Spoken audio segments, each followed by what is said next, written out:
protozoarios de importancia médica amediasis. Resumen. Entamoeba histolítica, histolítica, es un protozoo parásito del aparato digestivo del hombre, específicamente del intestino grueso, considerado como la única especie patógena dentro de las amebas parásitas que afectan este sistema. La infección del hombre por histolítica se define como amebiasis intestinal con independencia de que ésta provoque o no enfermedad. Este protozoo puede vivir como comensal en la luz del intestino grueso sin provocar manifestaciones clínicas o por el contrario adquirir la capacidad de invadir la mucosa intestinal dando lugar a síntomas diversos. Esta situación está condicionada por factores relacionados con el parásito, el huésped y el medio ambiente. De tal forma, este protozoo es capaz de originar en los individuos desde un estado de portador asintomático hasta procesos diarreicos crónicos más o menos graves y, rara vez, una forma fulminante aguda de la enfermedad. Palabras claves: amebiasis, protozoos, histolítica. Introducción. Entamoeba histolítica, histolítica, es un protozoo parásito del aparato digestivo del hombre, específicamente del intestino grueso, considerado como la única especie patógena dentro de las amebas parásitas que afectan este sistema.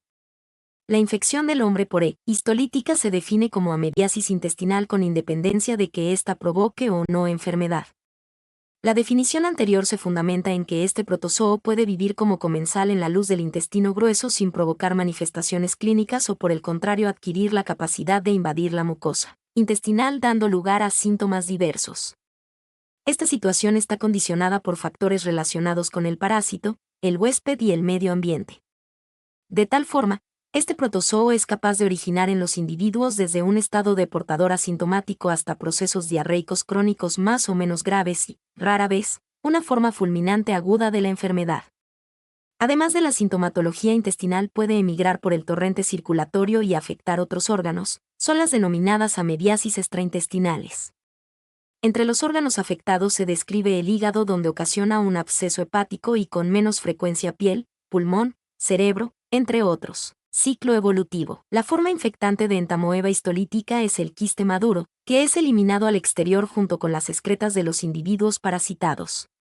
En el medio externo estos quistes permanecen viables en condiciones apropiadas durante semanas o meses y son diseminados por las aguas, alimentos y objetos contaminados, las manos de los enfermos, de los portadores sanos y convalecientes y artrópodos.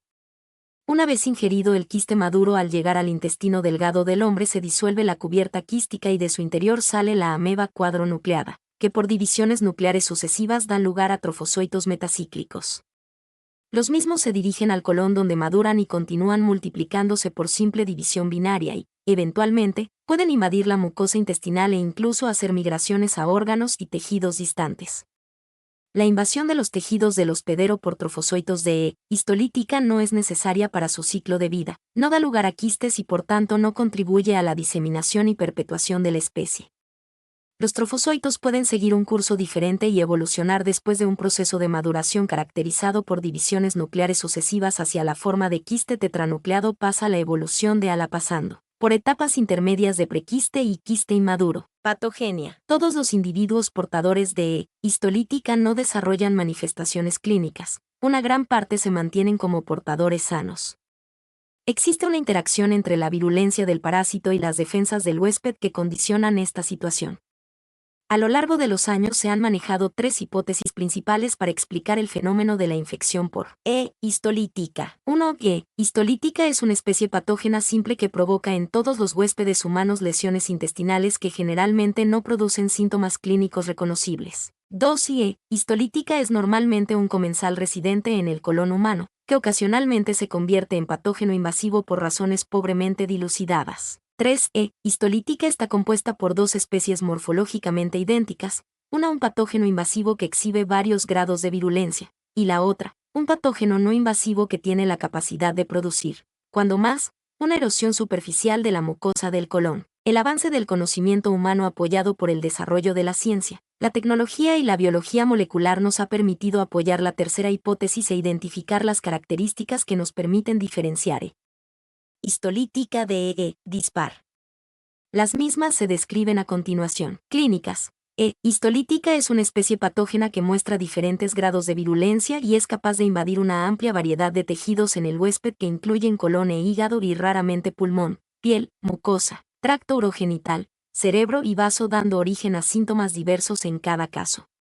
Estas características invasivas la separan de E. dispar, la cual no ha sido identificada con invasión de tejidos. Bioquímicas. Pueden ser diferenciadas sobre la base de la migración electroforética de 6 isoenzimas presentes en los trofozoitos. 1. Mexoquinasa EC 2.7.1.1. 2. Fosfoglucomutasa EC 2.7.5.1. 3. Aldolasa EC 4.1.2.13. 4. Acetil-y-glucosaminidasa EC 3.2.1.30. 5. Peptidasa. 6. Enad-diaforasa. Las bandas obtenidas permitieron caracterizar diferentes patrones isoenzimáticos denominados simodemos, de los cuales unos corresponden a las amibas patógenas y otros a las no patógenas. Inmunológicas. Ambas especies pueden ser separadas mediante el uso de anticuerpos monoclonales contra varias proteínas. 1. Lectina de adhesión Gal/GalNAc.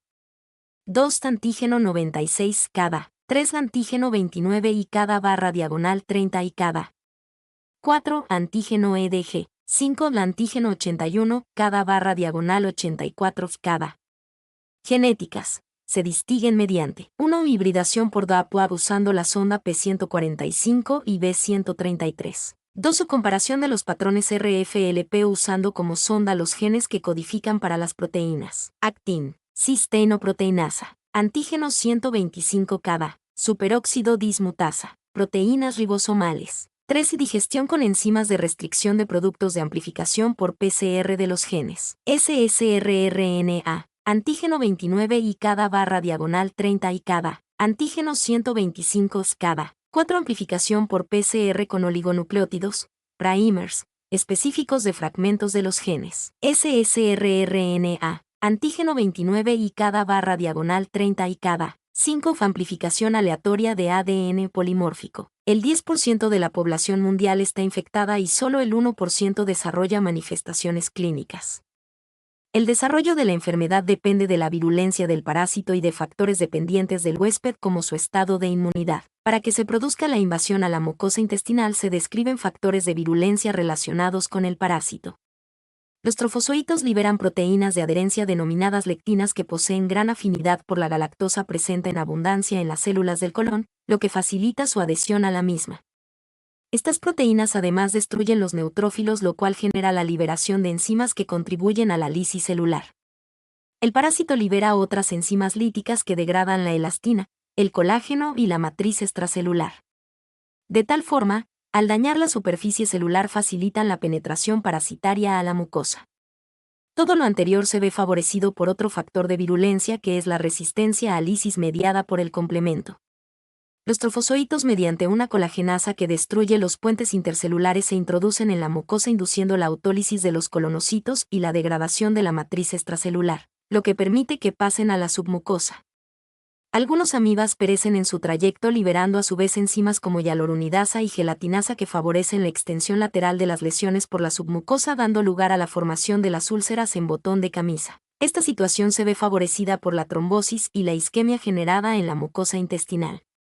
En la base de las úlceras se desarrolla una importante necrosis que favorece el crecimiento y profundización de las lesiones, las cuales pueden llegar a alcanzar grandes extensiones del colon e incluso asociarse a perforación intestinal. A su vez, el huésped desarrolla una serie de mecanismos para impedir la invasión tisular por la especie patógena, lo que explica el estado de portador sano. Estos consisten en la destrucción o bloqueo de las proteínas de adherencia o lectinas con la producción de inmunoglobulina A secretoria o mediante hidrolasas de origen pancreático y bacteriano. Existen otros factores que pueden inducir el cambio del estado de portador sano hacia la enfermedad invasiva o que predisponen a un aumento en la capacidad de la invasión o a la perforación intestinal. Entre ellos se relacionan la desnutrición, el tratamiento con corticosteroides u otros medicamentos inmunodepresores, el embarazo, el puerperio y cuando la amiba se cultiva en presencia de colesterol. Las bajas reservas de hierro pueden tener efecto protector contra la enfermedad invasiva. Inmunología. En la infección por E. histolítica intervienen los mecanismos inespecíficos de defensa, entre ellos, pH ácido del estómago, enzimas digestivas, competencia con la flora bacteriana normal del intestino y presencia de moco en la mucosa del intestino. A pesar de la exposición frecuente a este parásito, no se ha visto que el hombre cree resistencia a las reinfecciones por este microorganismo. Cuando E. histolítica invade mucosa, estimula la respuesta inmune de humoral y celular. En la respuesta celular se le ha dado mucha importancia al aumento de la SIGG2. La IgM e IgA pueden elevarse pero en menor grado. La IgA secretora se ha encontrado en la mucosa y heces de pacientes con amebiasis invasiva. La determinación serológica de anticuerpos contra ameba tiene valor para estudios de prevalencia, ya que una reacción positiva puede corresponder a una infección antigua ya curada. También se ha encontrado asociación entre inmunodepresión y el hecho que histolítica invada la mucosa intestinal. Al comienzo de las manifestaciones clínicas de una amebiasis hepática existe un grado de ausencia de la respuesta celular.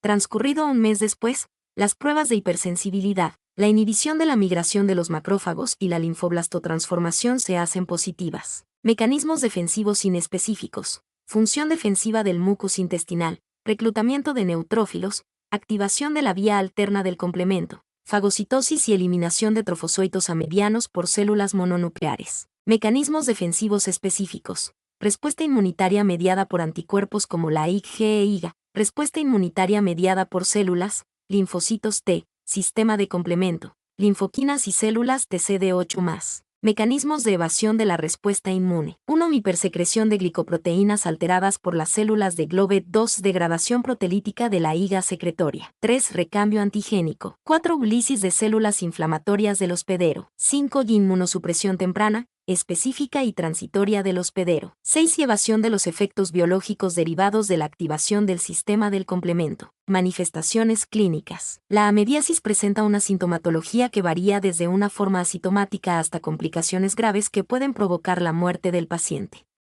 Luego, la dividiremos para su estudio en forma asintomática y sintomática. Forma asintomática. Constituye la forma no invasiva de la enfermedad en la que los parásitos viven como comensales en la luz intestinal y no invaden la mucosa.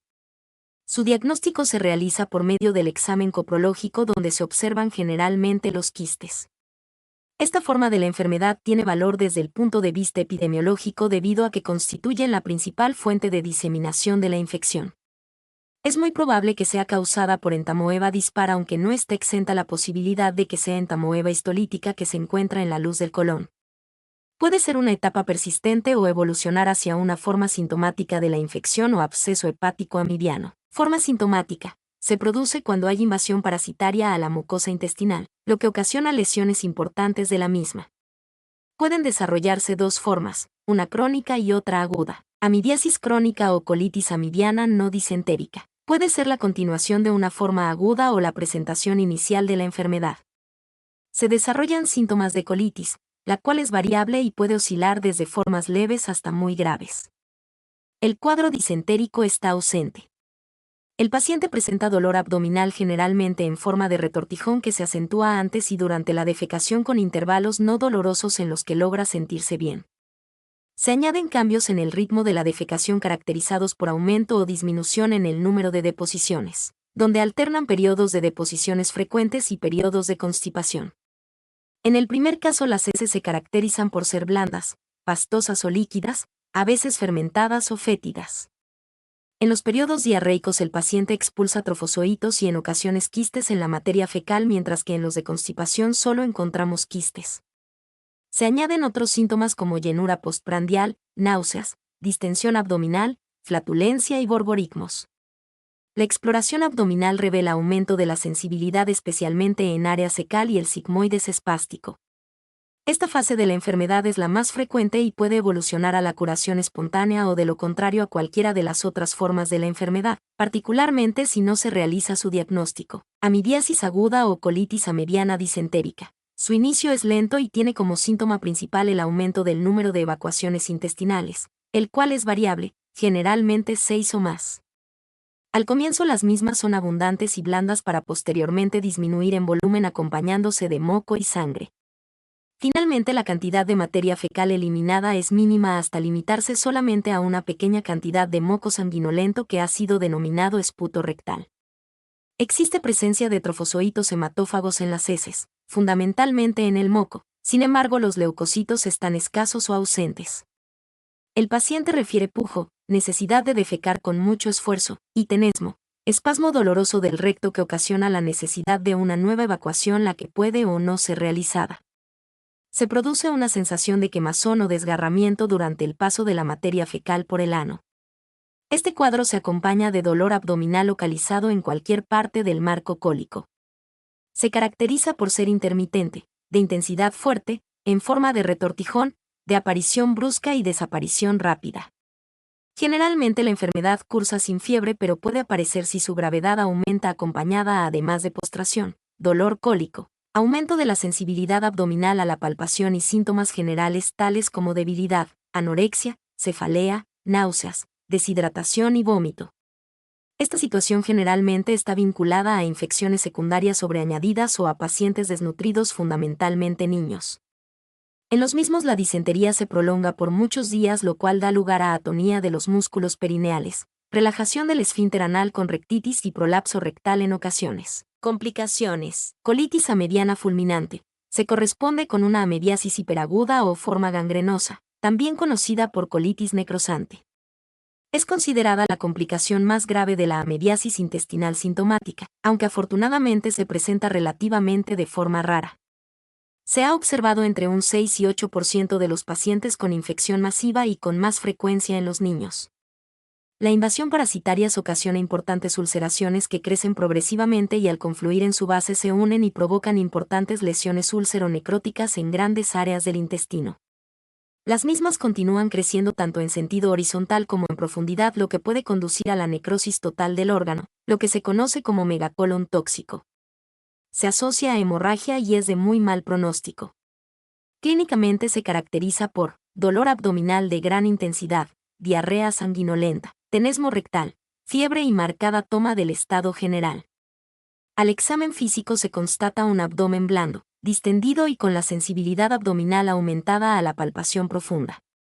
Puede presentarse atonía o hipotonía del esfínter anal y en ocasiones se asocia a infecciones bacterianas, situación que agrava el cuadro clínico.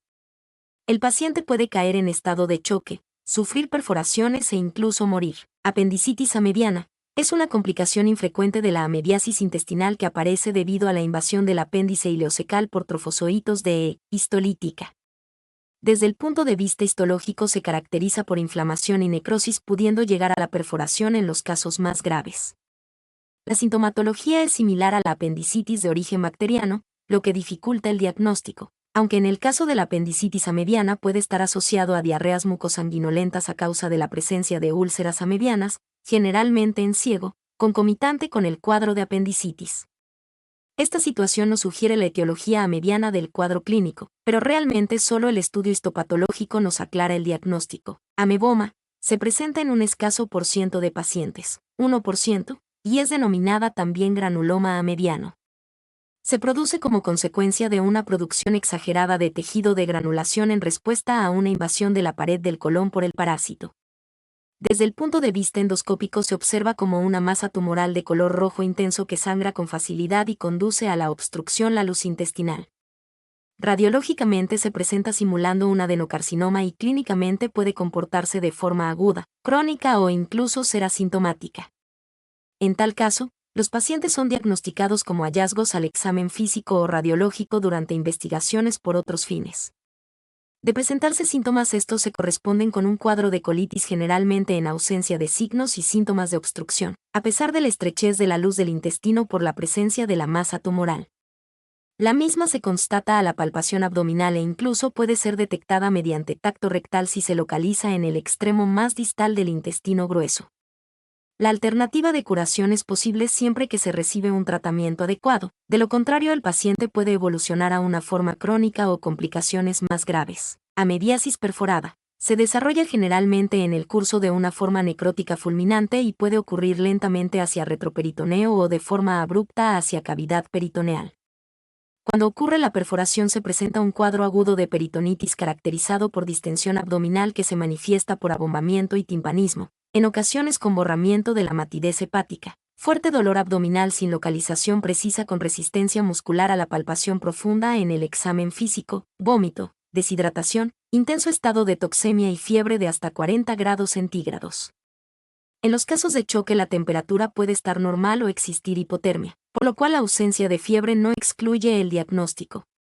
Un signo característico de que ha ocurrido la perforación es la presencia de atonía del esfínter rectal, con salida espontánea de material mucosanguinolento con abundantes trofozoitos.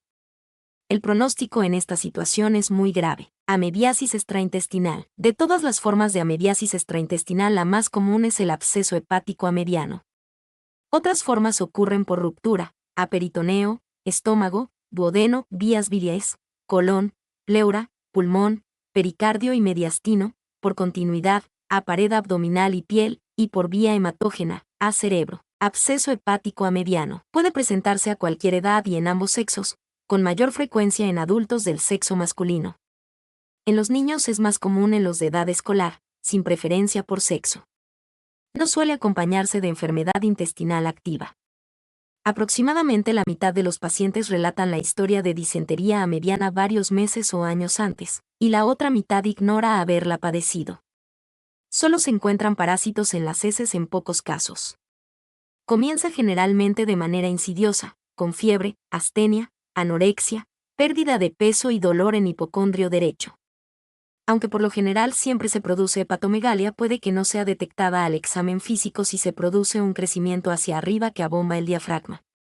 Debido a la característica distribución de la circulación portal, es infrecuente su localización en el lóbulo izquierdo, pero no se descarta esta posibilidad. Los síntomas se van incorporando de forma gradual hasta conformar el cuadro florido de la enfermedad. Esta forma de presentación de la enfermedad se considera subaguda. Sin embargo, también es posible un comienzo brusco con fiebre de hasta 40 grados centígrados, más frecuente en las tardes y la noche, acompañada de escalofríos y vómito. El dolor es de aparición brusca y de intensidad variable. El resto de las características semiológicas dependerán del número de abscesos y de su localización. En esta forma de presentación, reconocida como aguda, el dolor generalmente nunca está ausente. Los abscesos que se ubican en el lóbulo hepático derecho producen dolor en hipocondrio derecho que puede irradiarse al hombro y regiones escapular y subescapular del mismo lado. El mismo puede intensificarse con la respiración profunda, la tos, la posición de decúbito lateral derecho y al apoyar la pierna derecha durante la marcha e incluso dar lugar a dolor de tipo pleural. Si la localización del absceso es el lóbulo izquierdo, el dolor puede manifestarse en epigastrio con irradiación a regiones retroesternal y precordial y de forma rara a hombro izquierdo. En este caso también puede incrementarse su intensidad con la tos y, en menor frecuencia, con la respiración profunda. Se pueden añadir otros síntomas tales como anorexia, náuseas, vómitos, diarreas y generalmente sufren de tos seca e irritante, en particular si el absceso se localiza en el lóbulo derecho. Durante el examen físico a la inspección se observa una zona de edema o elevación localizada de la caja torácica que sugiere un absceso hepático subyacente. El signo más importante al examen físico es la hepatomegalia dolorosa. La sensibilidad en la zona hepática se encuentra aumentada a la palpación y la percusión. Cuando se produce un absceso en la parte superior del lóbulo derecho, es posible detectar a la auscultación signos de compresión de la base pulmonar derecha. Tal situación es confirmada mediante radiografías de tórax donde se observa el desplazamiento hacia arriba del diafragma a causa del crecimiento del hígado por el absceso. No es frecuente la aparición de ictericia. Es más común en los casos de mayor gravedad donde probablemente existan abscesos múltiples. La evolución de los pacientes con absceso hepático amebiano es desfavorable si no reciben el tratamiento adecuado y oportuno, y en particular en niños desnutridos y menores de 2 años. En tales situaciones, desarrollan complicaciones graves como la diseminación extrahepática de la infección parasitaria, infecciones bacterianas sobreañadidas e insuficiencia hepática grave. Otras localizaciones extraintestinales. Amebiasis pleuropulmonar. Resulta casi siempre de la extensión directa de un absceso hepático a través del hemidiafragma derecho hacia la cavidad pleural y el pulmón homolaterales. Podría ocurrir por 2 mecanismos: una respuesta inflamatoria por contigüidad, en ausencia de amebas, en dichas estructuras, y una apertura del absceso hacia las mismas. El absceso amebiano pulmonar fraguado por embolización es mucho más raro. La respuesta inflamatoria pleuropulmonar en ausencia de amebas puede dar lugar a pleuresías serosas y zonas de atelectasia. Cuando se produce la ruptura del absceso hacia otras estructuras, es frecuente que lo haga hacia bronquio, sin afectación importante del tejido que lo circunda, lo que trae consigo el drenaje de material purulento a través de él. Esta situación puede contribuir a la curación del paciente o por el contrario a su muerte por asfixia por la oclusión de las vías respiratorias con el material drenado. Es relativamente frecuente en niños. Si la apertura se produce hacia el parénquima pulmonar, se desarrolla un absceso en el órgano cuyo cuadro clínico dependerá de la existencia o no de comunicación bronquial. La forma más grave y menos frecuente de amebiasis pleuropulmonar es el empiema ameboiano. Se instala de forma súbita con un cuadro de distrés respiratorio y dolor torácico cuya evolución dependerá de la intensidad del derrame y la existencia o no de comunicación bronquial. Siempre que se logre un drenaje oportuno con un tratamiento antiamebiano adecuado, los pacientes pueden resolver. En general, los hallazgos clínicos de la forma pleuropulmonar incluyen dolor pleural, fiebre, tos, disnea, expectoración, respiración superficial con movimientos respiratorios disminuidos del lado afectado y signos de derrame o consolidación pulmonar. El esputo puede ser purulento o con estrías de sangre. Si se produce la perforación a bronquio, el paciente elimina por vómica un líquido de aspecto achocolatado que también puede dirigirse a la cavidad pleural libre.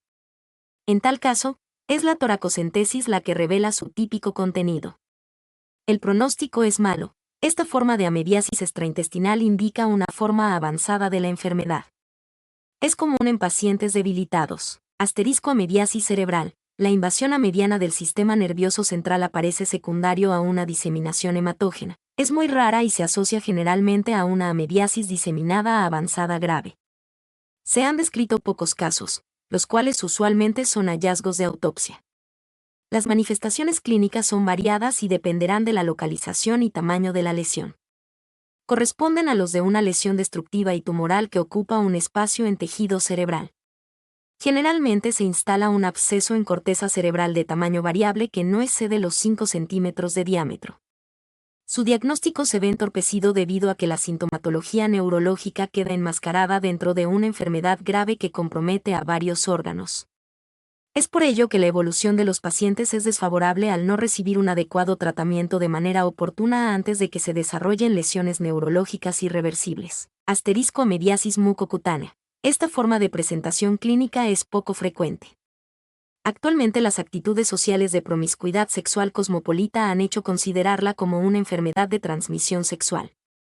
Se encuentra generalmente en casos avanzados de enfermedad intestinal aguda, especialmente en pacientes con malos hábitos higiénicos, que se encuentran en estado comatoso o con enfermedades mentales. Las lesiones pueden ser primarias, cuando se desarrollan en ausencia de parásitos en otra localización, o secundarias cuando se produce por diseminación a partir de un foco infeccioso en otro lugar del organismo. Estas últimas se observan generalmente por diseminación de la infección intestinal al ano y piel que lo rodea, originando úlceras perianales y perineales, o por fistulización de un absceso amebiano al infectarse la piel, en lugar de salida. Este mecanismo explica los casos de amebiasis cutánea en la piel del tórax y abdomen. Excepcionalmente se han reportado casos de amebiasis cutánea en nariz, manos y párpados. Las lesiones primarias pueden adoptar dos formas: úlceras cutáneas y lesiones vegetantes. La úlcera amebiana de la piel y mucosas presenta un fondo húmedo, granuloso con material necrótico y pus. Son muy dolorosas con bordes prominentes y enrojecidos de forma serpiginosa y poseen olor fétido. Progresan rápidamente de manera destructiva simulando lesiones carcinomatosas. De tal forma pueden llegar a destruir toda la pared abdominal y perineal, dejando incluso el tejido óseo al descubierto. La invasión a genitales puede originarse por diseminación a partir de una úlcera primaria o por contaminación directa por contacto sexual, fundamentalmente por prácticas de homosexualismo. Esta situación se ve favorecida por condiciones de mala higiene personal. En el caso de la mujer, puede destruir la vagina y el cuello uterino o provocar fístulas rectovaginales. En el caso del hombre, se puede llegar a la destrucción total del pene. Amebiasis pericárdica. Es una forma rara por su frecuencia, pero muy grave, y se produce como consecuencia de la propagación transdiafragmática al pericardio de un absceso hepático del lóbulo izquierdo. Antes de la apertura del absceso a la cavidad pericárdica, se produce una efusión serosa libre de amebas como respuesta a la inflamación de los tejidos que circundan el absceso cercano. Durante esta fase, el paciente desarrolla fiebre y dolor abdominal que posteriormente se transforma en torácico. Al producirse la apertura del absceso hacia la cavidad pericárdica, se añaden otros síntomas como disminución de la intensidad de los ruidos cardíacos, ingurgitación yugular, frote pericárdico y edema de los miembros inferiores. En ocasiones adopta un curso crónico que recuerda la pericarditis tuberculosa, en otras, tiene una evolución rápida hacia el taponamiento cardíaco o al choque. Estos últimos son los casos más graves. Amediasis peritoneal por ruptura de absceso hepático. La amediasis peritoneal se desarrolla en el curso de un absceso hepático amediano y es la segunda forma más frecuente dentro de las amediasis extraintestinales. Se produce posterior a la ruptura hacia la cavidad peritoneal de uno o más abscesos de la cara inferior de uno o ambos de los lóbulos hepáticos. Esto ocasiona un cuadro de peritonitis con toda la sintomatología que caracteriza a esta entidad. Un tratamiento adecuado y oportuno evita la mortalidad por esta etiología. Diagnóstico de laboratorio. El diagnóstico de amediasis se sospecha ante la presencia de síntomas y elementos epidemiológicos característicos de la enfermedad. Sin embargo, su diagnóstico definitivo se establece por la identificación del parásito en cualquiera de sus formas parasitarias. La demostración microscópica de trofozoitos o quistes puede realizarse a partir de muestras de heces recién obtenidas o conservadas de manera apropiada, frotis de aspirados o raspados obtenidos por proctoscopia, aspirado de abscesos o cortes de tejido. Ambas formas se encuentran en las heces disminuidas de consistencia. Los quistes predominan en las materias fecales sólidas. Es posible detectarlos aún después de 24 horas, preferiblemente en refrigeración a cuarto C. Los trofozoitos se encuentran en preferencia en las evacuaciones diarreicas. La presencia de eritrocitos en su interior indica amibiasis invasora por E. histolítica. Sin embargo, la presencia de trofozoitos no hematófagos o quistes con las características morfológicas de E. histolítica no confirman este diagnóstico al no diferir de las de E. dispar. Luego, para realizar un diagnóstico de especie es necesario utilizar procedimientos más específicos que ya fueron referidos con anterioridad. Un técnico microbiólogo perfectamente capacitado debe hacer los estudios de muestras recién obtenidas, porque es de gran importancia diferenciar el microorganismo de amibas no patógenas y de macrófagos. Cuando se dificulta el examen inmediato de las muestras, estas pueden ser conservadas por diferentes métodos para su estudio posterior. Formol en solución al 5 o 10%, solución con mertiolate, yodo y formol, MIF, y con alcohol polivinílico, PVA. El examen macroscópico de las heces nos permitirá visualizar la presencia de moco o sangre en la misma, lo cual sugiere la enfermedad pero no es exclusivamente característico de la misma. El método de elección para la observación microscópica es el examen directo con eosina y lugol. La adición de una tinción supravital, como el azul de metileno tamponado, permite visualizar de forma contrastada los detalles nucleares y reduce las posibilidades de confusión con los leucocitos fecales. Las preparaciones coloreadas con hematoxilina férrica o con coloración tricrómica nos permite estudiar con más detalles las características de la morfología nuclear del parásito. Para realizar el diagnóstico es necesario el estudio de al menos 3 muestras seriadas de heces debido a que la excreción de formas parasitarias en las mismas no es constante. Podemos además emplear técnicas de concentración de las heces. 2 métodos comunes son la técnica de Ritchie o centrifugación con formol éter y la de flotación con sulfato de zinc. Existen medicamentos que interfieren en el diagnóstico de las amebas como los antidiarreicos con bismuto o alcalinos, las sulfamidas y los antiprotozoarios. Además, los enemas con soluciones hipertónicas, jabones, aceites o sulfato de bario destruyen los trofozoitos y alteran los quistes. Cuando no es posible detectar el parásito a partir de las muestras fecales, se busca a partir de muestras obtenidas del colon y recto mediante estudio endoscópico y además se realiza estudio anatomopatológico de material, procedente de biopsia de las úlceras intestinales. El cultivo in vitro de E. histolítica a partir de muestras fecales frescas es poco empleado en la práctica debido a sus inconvenientes, pero puede ser utilizado de ayuda para confirmar el diagnóstico. Las pruebas serológicas para detección de anticuerpos tienen más valor para la exclusión del diagnóstico y no para su confirmación porque los anticuerpos persisten durante años en las personas después de curadas. La presencia de anticuerpos en suero, saliva o en heces son indicios tanto de infección actual como pasada de E. histolítica. Entre las técnicas empleadas, la hemaglutinación indirecta parece ser la más sensible. Es por ello precisamente que pueden persistir resultados positivos durante largo tiempo posterior a la curación real del paciente. Otras técnicas empleadas son la inmunofluorescencia y el ELISA. Los estudios imagenológicos generalmente son poco empleados con excepción de la radiografía de colon contrastada en los casos de ameboma. La radiografía ofrece imágenes cólicas que podrían confundirse con una neoplasia o procesos granulomatosos infecciosos como la tuberculosis. El estudio endoscópico del intestino nos permite visualizar las lesiones ulcerosas y además nos facilita la obtención de material fresco de heces para estudio microscópico y muestras de tejidos de la mucosa del intestino y del borde de las úlceras para estudio anatomopatológico. Diagnóstico diferencial. La amebiasis intestinal debe diferenciarse de enfermedades infecciosas y no infecciosas que dan lugar a cuadros clínicos similares. Especialmente debemos diferenciarla de enfermedades infecciosas productoras de diarrea, como es el caso de las diarreas por virus, rotavirus, y por bacterias, Escherichia coli enteropatógeno, enterotoxigénico y enteroinvasivo, Shigella, Salmonella, Vibrio, Campylobacter, Yersinia, etc. Además las de origen parasitario, Giardia, Balantidium, Cryptosporidium, Microspora, Trichuris, Estrobiloides y Cistosoma.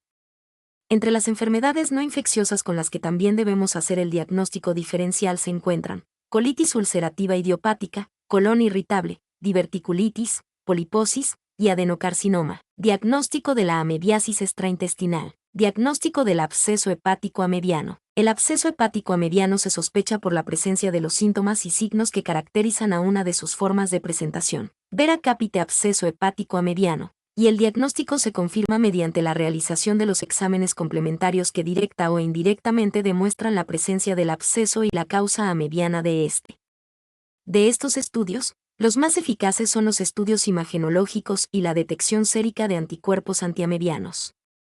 Entre los primeros, los más empleados en el diagnóstico de esta forma de amebiasis extraintestinal son las radiografías de tórax y abdomen, la ultrasonografía y la tomografía axial computarizada. La detección de anticuerpos séricos antiamebianos, sobre todo en individuos que no viven en áreas endémicas de amebiasis, es una herramienta de mucha utilidad para el diagnóstico de las formas invasivas de esta parasitosis. Esta consideración tiene mayor alcance en los pacientes de alguna forma de amebiasis extraintestinal, en los que los anticuerpos anti-histolíticas séricos están presentes en más de 95% de los casos. Las pruebas ELISA, por su eficacia y por ser las primeras que ofrecen resultados positivos, antes de haber transcurrido 10 días de comenzados los síntomas, son los procedimientos más eficientes para el diagnóstico. La aspiración percutánea del contenido de un absceso hepático con fines diagnósticos es cada vez más rara. La observación microscópica de muestras seriadas de heces no tiene utilidad para el diagnóstico de un absceso hepático amebiano. En casi la totalidad de las series reportadas, histolítica solo está presente en las heces de menos de 15% de los casos de absceso hepático estudiados. Con más frecuencia, el absceso hepático amebiano se debe diferenciar de otras enfermedades que produzcan hepatomegalia dolorosa, como abscesos diógenes, quistes congénitos infectados, quistes hidatídicos, hepatitis virales y tumores, y de otras parasitosis que afectan el hígado y evolucionan con fiebre, como la malaria y la fasciolosis. De estas los diagnósticos diferenciales más complejos son los abscesos piógenos y, en menor medida, la fasciolosis. Diagnóstico de la amebiasis en otras localizaciones extraintestinales. Excepto en algunos casos de amebiasis cutánea, la diseminación de la infección por histolítica a localizaciones extraintestinales y extrahepáticas es casi siempre una complicación de un absceso hepático. Por este motivo, con la excepción mencionada, la conducta diagnóstica ante posibles casos de amebiasis en dichas localizaciones debe incluir la detección de un absceso hepático de base. Epidemiología. Parásito cosmopolita preferentemente de zonas tropicales. Los mejores transmisores son las personas asintomáticas que eliminan el parásito en sus materias fecales. Esta forma de amebiasis es la más frecuente. La diseminación se produce por manipuladores de alimento como servicio doméstico o cocineros de restaurantes. B. Mala eliminación de excretas, regadíos de hortalizas con agua contaminada, moscas y cucarachas. La forma infectante es el quiste tetranucleado, el cual, 1. Conserva su capacidad infectante en las heces, aguas y suelo hasta 8 días, cuando la temperatura oscila entre los 28 y 34 grados. Hasta un mes, cuando desciende a los 10 grados. 2. Preserva su viabilidad debajo de las uñas por periodos de hasta 45 minutos. 3. Resistente al cloro. 4. Sobreviven a la exposición al ácido clorhídrico y a las enzimas digestivas presentes en el tracto gastrointestinal. Mi nombre es Demim, soy tu asistente personal. Mi sitio en internet es demim.es.tl.